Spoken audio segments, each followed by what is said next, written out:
श्री कृष्ण ने किया था एकलव्य का वध, मगर क्यों?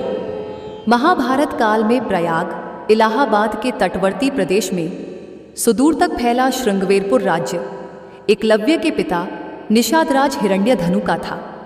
गंगा के तट पर अवस्थित श्रृंगवेरपुर उसकी सुदृढ़ राजधानी थी। उस समय श्रृंगवेरपुर राज्य की शक्ति मगध, हस्तिनापुर, मथुरा, चेदी और चंदेरी आदि बड़े राज्यों के समकक्ष थी। निषाद, हिरण्यधनु और उनके सेनापति गिरिबीर की वीरता विख्यात थी। निषाद राज हिरण्यधनु और रानी सुलेखा के स्नेहांचल से जनता सुखी व संपन्न थी। राजा राज्य का संचालन अमात्य, मंत्री, परिषद की सहायता से करता था। निषाद राज हिरण्यधनु को रानी सुलेखा द्वारा एक पुत्र प्राप्त हुआ जिसका नाम अभिद्युम्न रखा गया। प्रायः लोग उसे अभय नाम से बुलाते थे। 5 वर्ष की आयु में एकलव्य की शिक्षा की व्यवस्था कुलीय गुरुकुल में की गई। बालपन से ही अस्त्र शस्त्र विद्या में बालक की लगन और एक निष्ठता को देखते हुए गुरु ने बालक का नाम एकलव्य संबोधित किया। एकलव्य के युवा होने पर उसका विवाह हिरण्यधनु ने अपने एक निषाद मित्र की कन्या सुनीता से करा दिया। एकलव्य धनुर्विद्या की उच्च शिक्षा प्राप्त करना चाहता था। उस समय धनुर्विद्या में गुरु द्रोण की ख्याति थी, पर वे केवल ब्राह्मण तथा क्षत्रिय वर्ग को ही शिक्षा देते थे और शूद्रों को शिक्षा देने के कट्टर विरोधी थे।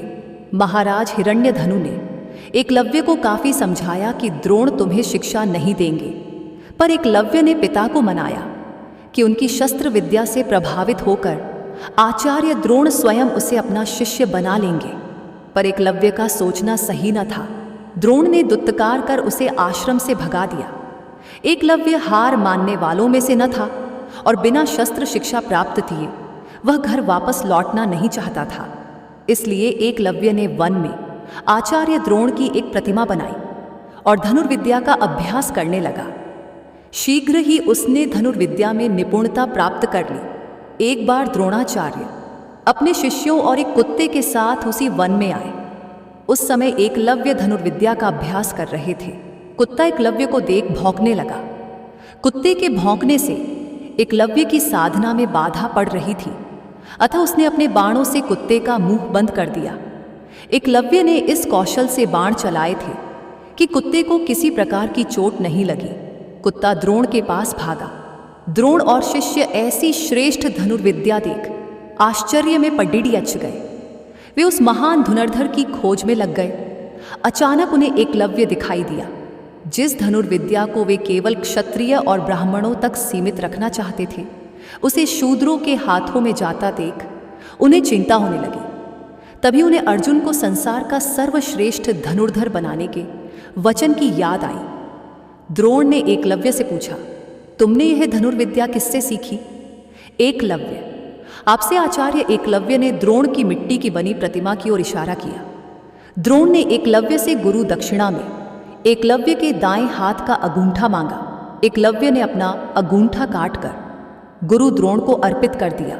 कुमार एकलव्य अंगुष्ठ बलिदान के बाद पिता हिरण्यधनु के पास चला आता है। एकलव्य अपने साधनापूर्ण कौशल से बिना अंगूठे के धनुर्विद्या में पूर्ण दक्षता प्राप्त कर लेता है। आज के युग में आयोजित होने वाली सभी तीरंदाजी प्रतियोगिताओं में अंगूठे का प्रयोग नहीं होता है, अतः एकलव्य को आधुनिक तीरंदाजी का जनक कहना उचित होगा। पिता की मृत्यु के बाद वह श्रृंगबेर राज्य का शासक बनता। हेल अमात्य परिषद की मंत्रणा से वह न केवल अपने राज्य का संचालन करता है, बल्कि निषाद भीलों की एक सशक्त सेना और नौसेना गठित करता है और अपने राज्य की सीमाओं का विस्तार करता है। विष्णु पुराण और हरिवंश पुराण में उल्लिखित है कि निषाद वंश का राजा बनने के बाद एकलव्य ने जरासंध की सेना की तरफ से मथुरा पर आक्रमण कर यादव सेना का लगभग सफाया कर दिया था।